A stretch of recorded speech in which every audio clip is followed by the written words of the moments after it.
책에서 여유를 담다. 책담. 책담에서 읽어드릴 이번 책은 생의 남은 시간이 우리에게 들려주는 것. 어떤 죽음이 삶에게 말했다입니다. 지은이 김범석, 출판사 흐름. 구독과 좋아요도 부탁드립니다. 특별하고 위대한 마지막. 월급날이 삶의 낙인 밥벌이 의사이고 여전히 흰 가운의 무게가 버거운 미숙한 의사이지만 의사 가운 못지않게 그 무게를 느끼는 것이 하나 있다. 바로 환자나 보호자가 준 편지다. 그런 편지들을 전부 보관하고 있는데 의사 노릇이 지치거나 힘들 때마다 이제는 제법 묵직해진 편지함에서 아무 것이나 꺼내 읽어보곤 한다. 어느 날 손에 잡힌 것은 서울에 살던 한 환자의 따님이 보내준 편지들이었다.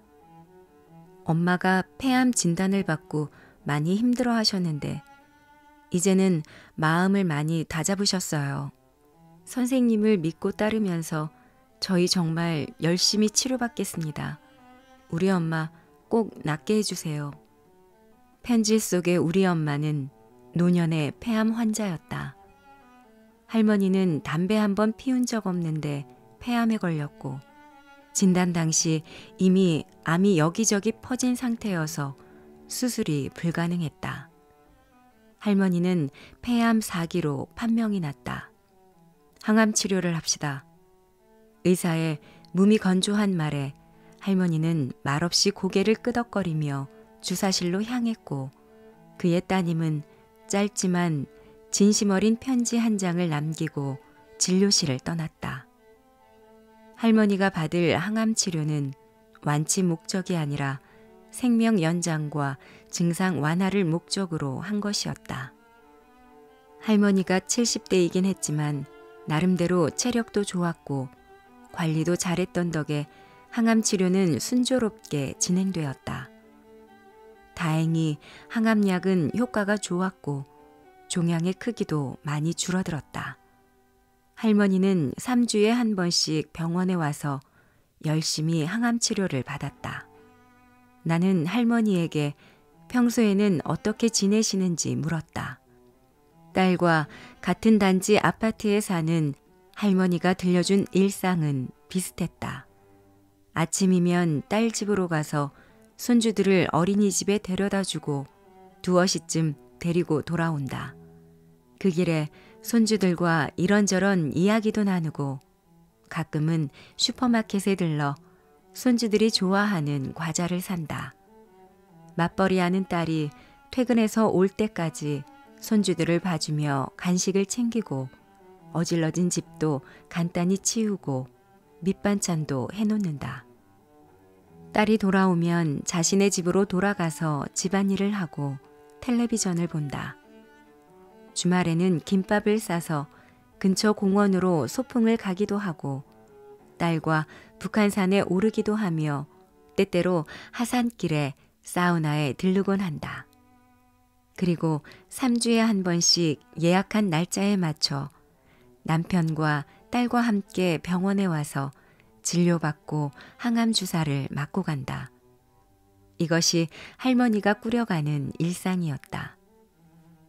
항암 치료가 힘들지는 않은지 물었을 때 할머니는 힘들기는 해도 견딜만 하다고 했다. 손주들이 초등학교 들어갈 때까지만 조금만 더 오래 살았으면 좋겠다고 했다. 항암약이 순한 덕분에 할머니의 삶은 크게 망가지지 않았다. 항암 진료를 진행하면서 머리카락이 빠지지도 않았고 토악질도 없었다. 겉으로만 보면 암 환자인지 티가 나지 않을 정도였다. 모 환자 딸입니다. 엄마는 치료 의지가 매우 강해서 힘든 내색 안 하고 열심히 잘 치료받고 계세요. 일상생활도 아주 잘하고 계시고요. 다른 분들도 저렇게 잘 견디시는 건가요? 힘든데 저희 때문에 내색 안 하고 혼자서 참고 계신 것은 아닌지 걱정도 됩니다. 할머니는 그렇게 꽤 오랫동안 항암 치료를 하면서 일상을 유지해 나갔다. 하지만 늘 그렇듯 평범해 보이는 날들은 계속되지 않았다. 지난번에 뵌 이후 컨디션은 괜찮으셨나요? 괜찮기는 한데 요즘 들어 자꾸 머리가 좀 아프네요. 그 말에 혹시나 싶어 MRI 검사를 했다. 검사 소견은 좋지 않았다. MRI 사진에는 일명 불스아이 사인이라고 불리는 뇌전이 소견이 보였다. 성난 황소의 눈알이 동그랗게 눈을 치켜뜬 채 나를 쳐다보고 있었다. 눈알들은 크고도 많았다. 급하게 방사선 치료를 했지만 소용없었다. 2달 뒤 다시 진행된 검사에서 뇌전이 소견은 전보다 더 짙었다. 황소의 눈알은 더 크게 불알이며 화를 내고 있었고 뇌척수막 전이까지 생긴 상황이었다. 방사선 치료를 했는데 효과가 좋지 못하네요. 종양은 커졌고 이제는 더 이상 치료가 어렵다는 이야기를 해야만 했다. 나쁜 소식을 전하는 일은 늘 두렵다. 한꺼번에 폭풍처럼 할 말만 쏟아내서는 안 된다. 실타래를 풀듯이 환자와 보호자가 의사의 설명은 이해했는지 확인하면서 감정적으로 동요하는 것은 아닌지 살핀 뒤에 그 다음 이야기를 어디까지 할지 결정하고 이야기를 해 나가야 한다. 어느 순간 상대가 아직 더 이상 받아들일 준비가 안 된 것으로 판단되면 본격적인 나쁜 소식은 다음으로 미루기도 한다. 이때 환자의 반응은 제각각인데 가장 흔한 것은 부정, 분노, 원망이다. 내가 이렇게 열심히 치료받았는데 왜 나빠지느냐? 지난번에는 분명 좋아진다고 하지 않았느냐? 남들은 다 약이 잘 듣는다는데 왜 나만 이런 것이냐? 하는 것이다. 그런데 나쁜 소식에도 그 사실을 부정하거나 분노하거나 원망하지 않는 환자들이 있다. 솔직히 의사로서는 이런 환자들이 더 어렵다. 감정을 쉽게 드러내지 않기 때문이다. 할머니가 그런 경우였다. 나쁜 소식에도 얼굴 표정 하나 바뀌지 않고 상황을 담담하게 받아들였다. 나는 괜찮아요. 선생님이 잘 치료해 주려고 이렇게 애썼는데 미안해요. 할머니는 오히려 나를 위로했다. 자신이 관리를 잘 하지 못해서 상태가 나빠졌다면서 스스로의 탓으로 돌렸다. 생각해보니 치료 결과가 안 좋아서 중간에 항암제를 바꿔야 했던 적도 몇 번 있었는데 그런 때에도 할머니는 화를 내거나 마음의 동요를 일으켰던 적이 단 한 번도 없었다. 그래서 소식을 전하는 내 마음도 더 좋지 않았다. 항암 치료의 효과 유무는 확률 싸움이다. 치료가 잘 되는 환자도 있지만 그렇지 않은 환자도 있다. 이를 치료 전에 미리 예측하긴 어렵다. 일단 해봐야 결과를 알 수 있는 확률 싸움에서 환자가 의사에게 미안할 이유는 없다. 스스로를 탓할 일도 아니다. 그저 운이 안 좋았을 뿐이라고 이야기하려는데 할머니는 내게 자꾸 미안하다고 했다. 간혹 나쁜 소식을 전할 때 의사에게 사과하는 환자를 만나면 나는 늘 뭐라고 답해야 할지 모르겠다. 그런 내 마음을 아는지 모르는지 할머니의 암 상태는 서서히 나빠졌고 급기야는 뇌척수막 전이 상태도 악화되었다. 모 환자 딸입니다. 집에서는 아무것도 못 드시고 힘들어하시는 엄마. 또 그런 엄마를 보고 계시는 아빠에게 너무 죄송스럽습니다. 환자인 엄마 앞에서는 슬퍼하는 모습 보이지 않고 최선을 다해 씩씩하게 시간을 보내고 있습니다. 마지막은 항상 생각보다 일찍 찾아온다. 할머니는 상태가 악화되고 임종이 가까워져 호스피스 상담을 받을 때에도 자신의 죽음에 대해서는 무척이나 평온했고 담담했다. 오로지 유일한 걱정이라면 자식들과 손주들이 자신 없이도 잘 살아갈 수 있을까 하는 점인데, 어차피 살면서 한 번은 겪어야 할 일이고 아이들은 씩씩하니 잘 헤쳐나갈 것이라 믿는다고 이야기했다. 선생님, 이제 엄마와의 작별의 시간이 다가오나 봅니다. 이제는 제가 엄마를 놓아드려야 하는 때가 온 것 아닌가 해요. 아버지와 저희 가족을 아프시기 전처럼 똑같이 챙기시던 대단한 엄마가 자꾸 약해져 갑니다.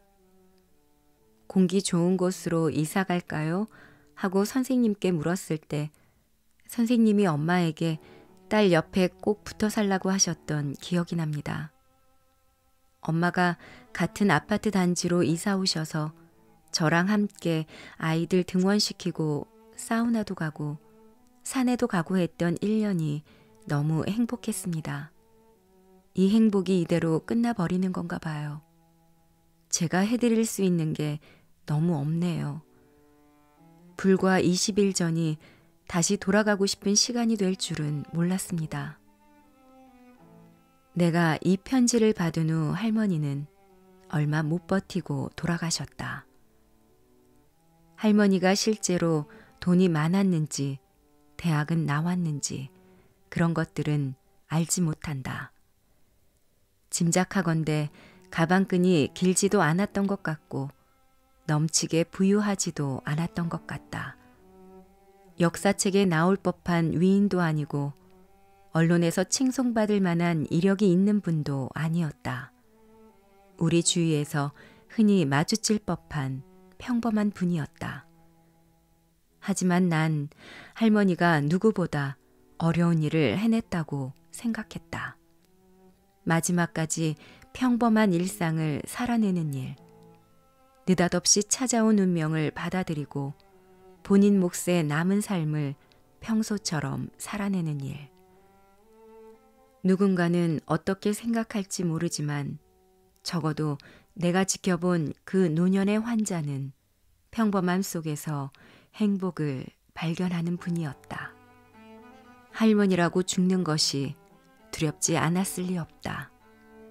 헤어짐은 아프고 미지의 사후는 두려웠을 것이다. 그것을 의연하게 받아들이거나 죽음이 예정된 남은 날들을 평소와 똑같이 살아내는 일은 지식이 많거나 돈이 많아도 쉽게 할 수 있는 것이 아니다. 병원에서 나는 대단한 권력자도 엄청난 부자도 저명 인사들도 많이 보았다. 그러나 할머니처럼 담담하게 마지막까지 평소와 같은 일상을 꾸려간 환자는 많지 않았다. 할머니는 그 어떤 사람보다도 특별했고 보통 사람이지만 위대한 사람이었다. 잔인한 생. 어느 화창한 봄날 나는 환자의 배우자에게 무거운 이야기를 해야 했다. 이제 환자는 점차 우리 손을 떠나고 있다고. 암이 계속 자라나는데 방법이 없다고. 환자는 후신경 모세포종 환자였다. 몇 달 전 뇌압 상승으로 응급수술을 하고 고비를 넘겼으나 항암 치료가 좀처럼 효과가 없었다. 살 팔자가 될 줄 알았는데 그러지 못했다. 암이 자라면서 다시 뇌압이 상승할 텐데 그때는 수술을 하지 않고 편하게 보내드릴 것이라는 것도, 호스피스 완화 의료팀에서 호스피스 상담을 할 것이라는 앞으로의 방향도 덧붙여 이야기했다. 벚꽃이 화창한 바깥 봄 날씨와는 거리가 먼 무거운 이야기였다. 보호자의 부인은 연신 눈물을 흘렸다. 환자가 있는 병실을 나오는데 병실 구석에 중학생으로 보이는 남자아이가 눈에 들어왔다. 애써 태연한 척하고 있었으나 불안과 슬픔이 얼굴에 서려 있었다. 얼마 전까지만 해도 응급수술을 받고 돌아온 아버지의 생환을 기뻐했을 아이였다. 나는 아이에게 다가가 물었다. 몇 학년이니? 중학교 2학년이요. 그 대답에 괜찮을 거라거나 힘내라거나 하는 예의상의 말조차 하지 못했다. 그 대답을 듣는 순간 그 아이에게서 내 어릴 적 모습이 보였기 때문이었다. 아버지가 폐암 진단을 받았던 것이 내가 중학교 2학년 때였다. 아버지는 수술을 받으셨지만 암이 재발했고 여러 가지 치료에도 불구하고 내가 고등학교 1학년이 끝나가던 무렵에 돌아가셨다. 아버지의 죽음은 내게는 살면서 처음으로 맞이하는 충격적인 사건이었다. 아버지께서 돌아가시자 기억도 가물가물한 아버지의 친구들은 내 기억에도 없는 아버지가 빌려간 돈을 내놓으라며 찾아왔다. 아버지께서 생전에 사업하시면서 친구들에게 돈을 빌리셨다는데 떠나시기 전에 갚지 않았으니 대신 갚으라며 나를 찾아온 것이다. 그들에게 친구는 살아있을 때나 친구였지 죽고 나니 친구가 아닌 모양이었다. 죽은 친구의 아들에게서도 돈이 나올 수만 있다면 기꺼이 그 아들을 물어뜯을 수 있어 보였다. 그 와중에도 나는 의과대학을 가고 싶었다. 그러나 경제적 여력이 되지 않았으므로 집안에서는 반대하고 나섰다. 특히 어머니의 만류가 컸다. 내가 고등학교를 졸업하자 어머니는 앞으로 내 뒷바라지는 못한다고 일찌감치 선언하셨다. 결국 내가 하고 싶은 공부를 하려면 그나마 등록금이 싼 의과대학을 가야 했으므로 국립대 의과대학을 찾을 수밖에 없었다. 단 집이 서울이었기에 지방으로 가면 하숙 비용이 추가됐기 때문에 지방 국립대는 갈 수 없었다. 선택의 여지 없이 남은 것은 서울대학교 의과대학뿐이었으나 성적은 턱없이 부족했다. 그랬던 내가 어찌어찌 그 학교에 입학한 것 자체가 기적이었는데 합격했다고 마냥 기뻐할 수는 없었다. 등록금은 고사하고 당장의 생활비도 없었으므로 난 돈을 벌어야 했다. 돈. 악착같이 과외를 했다. 학교를 다니며 과외를 서너 개씩 하다 보면 몸이 축이 났다. 동아리 활동 같은 건 사치였다. 내일이 시험이어도 돈을 벌려면 오늘 과외를 하러 가야 했다. 남 공부시키느라 내 공부는 하지 못할 때 더없이 속상했지만 방법이 없었다. 공부할 시간이 없으니 최대한 수업 시간에 집중해야 했다. 머리가 좋지 않아 노트에 적어놓지 않으면 머릿속에 남는 것이 없어서 필기를 열심히 했고 과외를 마치고 지하철역에서 집으로 걸어오는 동안 그날 필기한 것들을 외우고 까먹기를 반복했다. 사는 건 왜 그렇게 잔인한 일인지 그렇게 근근히 아르바이트를 해서 등록금을 모아놓으면 친척 중 누군가가 찾아와서 그 돈을 가져가 버렸다. 그들은 어린 조카의 등록금을 가져가서 자신의 생활비로 쓰는 듯했다. 그것이 그들이 살아가는 방식이었고 세상에는 그렇게 살아가는 사람도 있다는 것을 그때는 알지 못했다. 지금 생각해보면 그때 그 돈을 뺏긴 내가 어리석었다. 친척이든 누구든 간에 내가 번 돈을 뺏기지 말고 악착같이 버텼어야 했다. 그러나 그때는 어려서 몰랐다. 아무도 세상을 어떻게 살아가야 하는지 어떻게 맞서 싸우며 살아야 하는지 가르쳐 주지 않았다. 아니, 어쩌면 차라리 모르는 편이 나았을지도 모르겠다. 알았더라면 더 버티지 못했을 것이다. 등록금이 없어서 휴학을 고민할 때 내 사정을 잘 아시는 학생 부학장님이 장학금을 연계해 주셨다. 그분이 아니었다면 나는 동기들보다 1년 늦게 졸업했을 것이다. 핏줄들은 하나같이 나를 괴롭혔지만 피가 섞이지 않은 사람들이 나를 많이 도와주었다.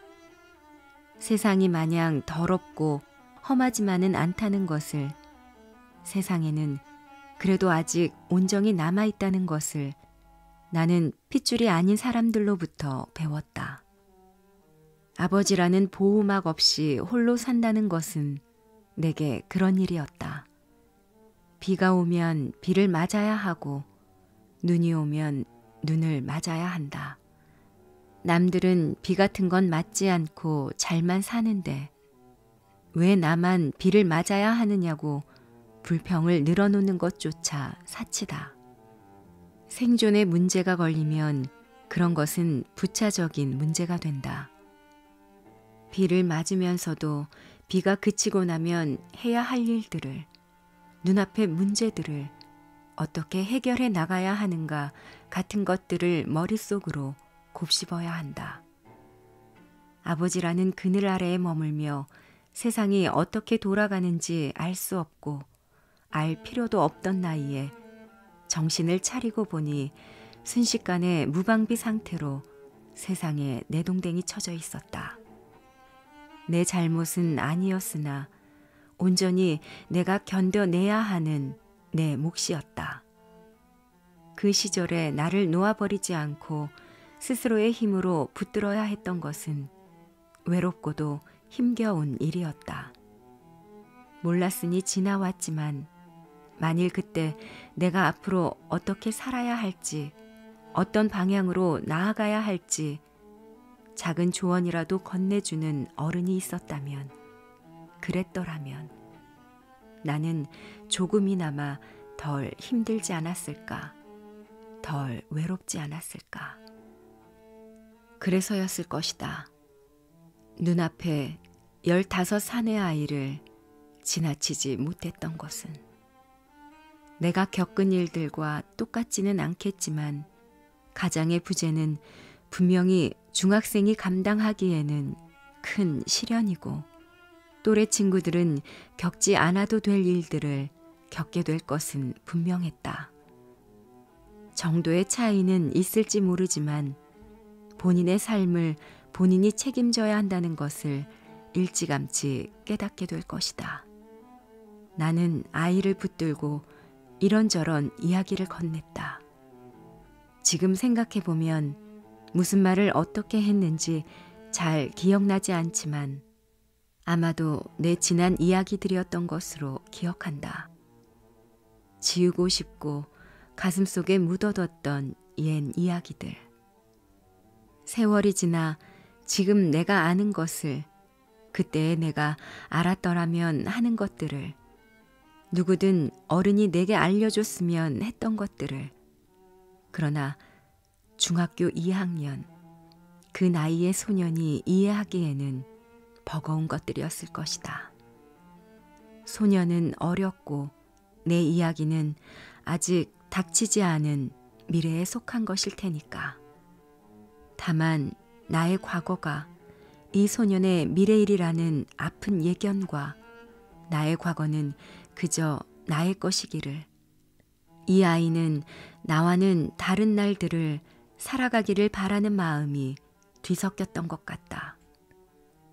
잔인한 생의 굴레가 또 누군가를 얽매지 않기를 바라지만 대자비 같은 느낌이 나를 괴롭게 했다. 그래도 다행인 것은 잔인한 생도 생이어서 멈추지 않고 굴러간다는 점이다. 내 경우에도 돌아보면 끝이 없을 것 같았던 그 굴레가 어느 순간 느슨해졌고 이제는 그 흔적을 쓸어보며 그때만큼은 아프지 않게 되었다.